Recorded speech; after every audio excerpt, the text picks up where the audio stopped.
Isaac akanzira kaako bane kanjagala arafa bwe muti omwankozeeko olu kato kali munda nga tumugira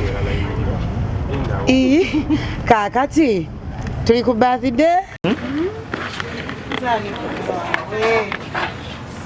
byonna obikoze ku nsi ki kyeweetage sinabimalayo era kikyotandama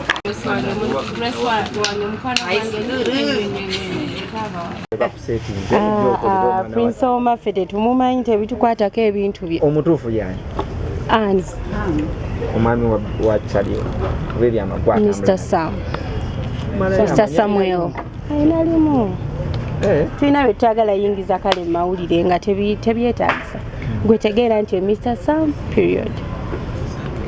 You enjoy.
Oyagala omukolo gw'enjawulo gubeere n'ebijjukizo mu nnyumba yo? Kankwanjulire ba King Montage Photo Studio. Ffe bakafulu mu kkuba ebifaananyi n'okukola video. Olina wedding, birthday party, kukyala, nika, baby shower, photoshoot oba music shoot na buli kimu kyonna ky'oyagala. Ffe tusobola okuwa ebijjukizo ebirungi eri ebirooto byo. Ate nno mwana wattu kusintiiza omuntu wa bulijjo. Tusange Bannankulabe ku Bitaala ku Prime Tower Level 3 Room D04. Okumanya ebisingawo tukubire ku nnamba zino: 07 2 1 4 1 oba 0755 3 731 oba 0777 23 405. King Montage Photo Studio. Ffe tusobola okuwa ebijjukizo ebirungi ate nno mwana wattu kusintiiza omuntu wa bulijjo.